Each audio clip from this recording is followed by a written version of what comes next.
Ember's Oath. Chapter 17, Part 7, Roxie. Stone held out his hand. Ember passed him the phone. Ledger was already moving toward them. Don't delete anything. I wasn't going to. Ledger took photographs of the screen from several angles before checking the number. Blocked. Of course it is, Falcon muttered. Torque came in from outside. What happened? Nobody answered immediately. Stone turned the phone toward him. Torque read the message. His jaw tightened. That's a threat. It's confirmation, Ledger said. Everyone looked at him. He pointed toward the map. We've been assuming the apartment fire was connected to Roxie because she was there. He looked at me. But this says something different. I swallowed. It was supposed to kill me. Ledger nodded. That's what it suggests. The room suddenly felt smaller. I looked at the red pin marking my old apartment. All those people. All that smoke. The child I'd carried out. The firefighters. The screaming. I'd spent weeks telling myself I'd simply been unlucky. Wrong place. Wrong time. But someone had wanted me there. Or wanted me dead. Ember moved beside me. His hand found mine. I held on. Why me? Nobody answered. That was almost worse. Stone looked at Ledger. Go back to the first fire. Ledger opened his notebook. What specifically? Everything. The building. The occupants. The response. Every person who arrived. Every vehicle. Every call. Ledger nodded. I'm on it. Stone turned toward me. Roxie. I looked at him. You don't have to stay downstairs. I want to. He studied my face. You sure? I nodded. I'm tired of being the person everyone protects while everyone else figures out what's happening. His expression softened. Fair enough. Ember squeezed my hand. I looked at him. I'm okay. I know. You don't believe me. I believe you. A pause. I just don't like it. I smiled faintly. You're going to have to get used to me being stubborn. Already have.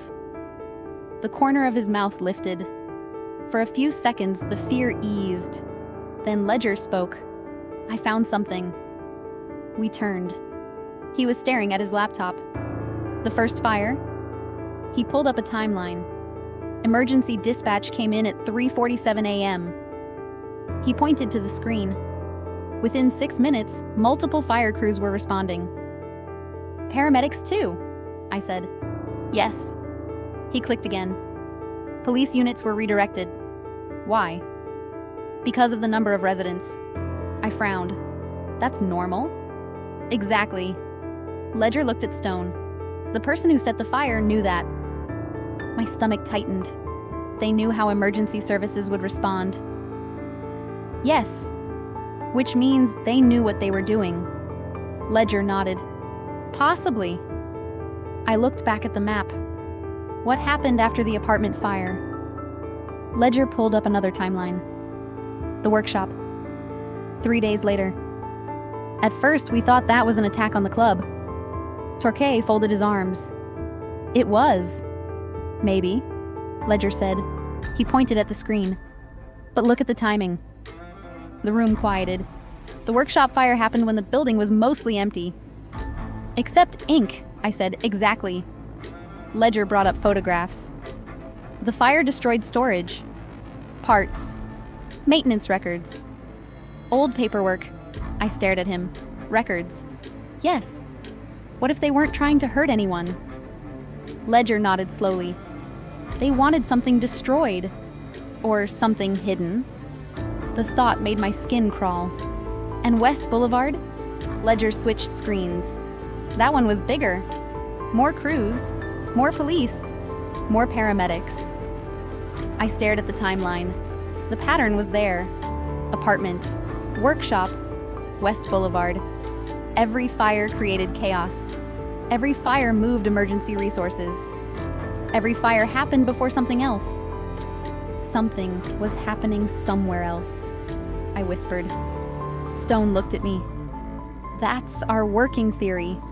I thought about my job, about dispatch, about how quickly entire sections of the city could become overwhelmed. You could move almost anything through the city during an incident like that. Ledger looked at me. Exactly. People too. Nobody spoke. I felt a chill move through me. What if someone was being moved? Possible. Or stolen. Torque's eyes narrowed. Stolen what? I don't know. I shook my head. Equipment. Records. Something valuable. Ember looked at me. Or someone. I nodded. That's what scares me. Stone turned to Ledger. Find out what happened in the areas surrounding each fire. Ledger was already typing. Businesses. Road closures. Police activity. Emergency calls. Everything. Falcon picked up his phone. I'll start pulling security footage. Torch moved toward the map. I'll mark the response zones. Within minutes, the room became a controlled operation. Everyone had something to do. Everyone except me. I stood beside Ember, watching the map change. And then I remembered something. The fires always happened before the move. Ledger looked up. What? The fires. I pointed at the timeline. The apartment. Then something. The workshop. Then something. West Boulevard. I looked at everyone. What if we stopped looking backward? Stone understood first. You think there's another move coming? I nodded. If the fires are distractions? I looked at the message still sitting on Stone's desk. Then whoever sent that just reminded us that I'm part of the plan. Ember's hand tightened around mine. Stone's expression hardened. Then we make sure their next move doesn't happen. For the first time since receiving the message, I felt something other than fear. Determination. I wasn't going to hide upstairs. I wasn't going to pretend this wasn't happening. And I wasn't going to let whoever had started this decide what happened to me. I looked at Ember. He was already looking at me. What? I asked. He shook his head. Nothing. You're staring. I know. I smiled. You're worried. Terrified. The honesty caught me off guard. I stepped closer. Then don't lose me. His eyes searched mine. I won't. He leaned his forehead against mine, and for one quiet second the investigation disappeared. The fires disappeared. The threat disappeared. There was only him and me. And the strange certainty that somewhere along the way, this clubhouse had stopped being somewhere I was staying. It had become somewhere I belonged. I looked around at the men working around us, at the map, at the old wooden walls, at the people who had somehow become part of my life. Home. The thought settled quietly inside me. Then Ledger's laptop chimed. He looked at the screen. His expression changed. Stone. Stone turned. What? Ledger stared at the information in front of him. I think I found what happened after the West Boulevard fire.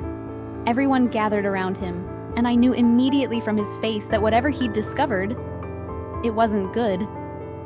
Ledger turned the laptop around. There was a police perimeter established around the house. Obviously, Torque said. Look at the timing. He pointed to the screen. The fire was reported at 11:18 p.m. By 11:31, fire crews were fully committed. Police started closing the surrounding streets shortly after. So? Falcon asked. At 11:47, an unmarked van was recorded entering a service road less than half a mile away. I frowned. Why? That's what I'm trying to determine. Ledger clicked again. The van stayed there for 18 minutes. Then, left. Where? North. Stone's eyes narrowed. Did anyone stop it? No. Why not? Because every available patrol unit in the area was tied up around the fire. The room went silent. There it was. The missing piece. The distraction. I stared at the screen. They knew. Ledger nodded. They knew exactly how long the emergency response would occupy the area. Ember stepped closer. So, the fire wasn't just drawing resources away? No.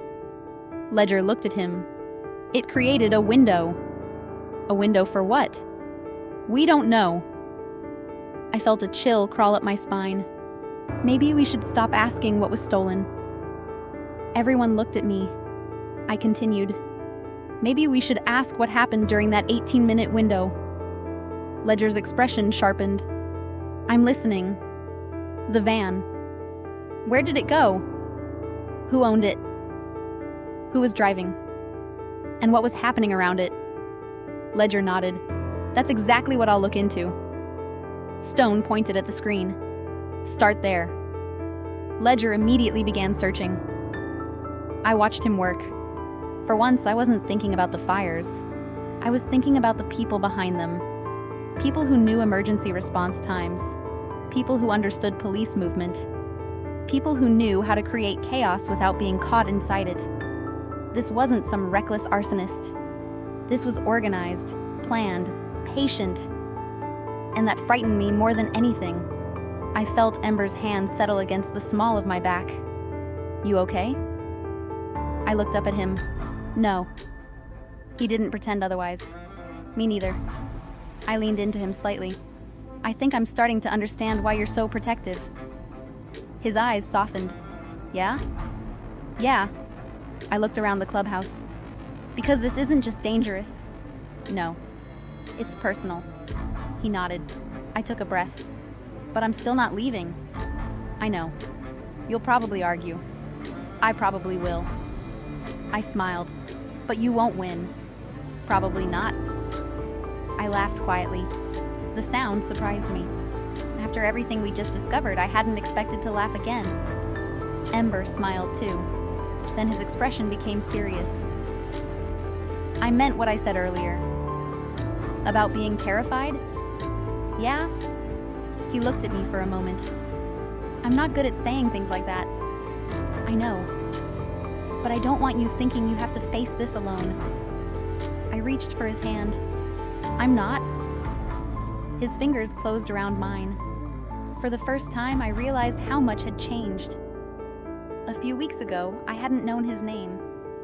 Now, his hand felt like the safest thing in the room. I looked toward the kitchen. The smell of coffee drifted through the clubhouse. Someone laughed outside. A motorcycle engine started in the yard. Normal sounds. Familiar sounds. Home sounds. The thought came quietly. I almost didn't notice it, but when I did, I couldn't ignore it. This place feels like home. Ember looked at me. What? I smiled. The clubhouse. He stared at me for a second, then his expression softened. You sure? I nodded. I shouldn't. Why? Because I've barely been here. That doesn't matter. Maybe not. I looked around again. But when everything went wrong, I squeezed his hand. This is where I wanted to come. He didn't say anything. He just pulled me closer. I rested my head against his chest. For a few seconds, I allowed myself to forget the investigation, the fires, the message, the man outside my apartment. Then Ledger spoke. I've got something. We separated. He was staring at the laptop. The van. Stone moved toward him. Talk. It's registered to a company called Black Ridge Logistics. Legitimate? On paper. What's the connection? Ledger pulled up another document. The company has contracts moving emergency equipment between several locations around Rapid City. My stomach dropped. Emergency equipment? Ledger nodded. Medical supplies. Fire equipment. Replacement gear. Basically anything that gets moved when emergency services need it. Torch swore quietly. So they can move things without anyone questioning them. Exactly. Stone looked at the map. How many times? Ledger began comparing dates. I need more time. How much? An hour. Stone nodded. Take it. Ledger went back to work. I stared at the map. 3 fires, 3 distractions, and now a company moving emergency equipment around the city. My mind started connecting things. What if they're not stealing random things? Everyone looked at me. What if they're using the emergency response itself? Ledger stopped typing.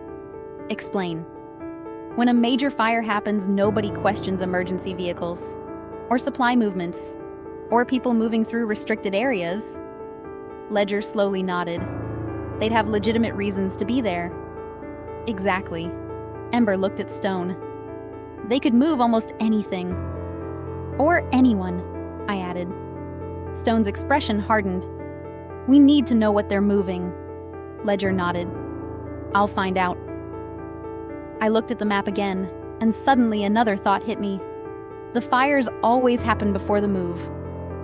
Yes, Ledger said, but what if the next fire isn't about the next move? Everyone went still. What do you mean? Ember asked. I looked at him. What if they're changing the pattern? Stone's eyes narrowed. Because we know? I nodded. They know we're looking. Nobody spoke. My phone vibrated. Every muscle in my body froze. Not again. Slowly, I pulled it from my pocket. Unknown number. One message. I opened it. My heart stopped. You weren't supposed to survive the first fire. I stared at the words. Then another message appeared. Don't make us try again. I couldn't breathe. Ember saw my face. Roxie? I looked up. And for the first time since the fires began, I wasn't afraid for myself. I was afraid for everyone around me, because whoever was behind this had just made one thing very clear. They knew we were getting closer, and they were watching. The story isn't over yet. Join me in the next chapter of Ember's Oath.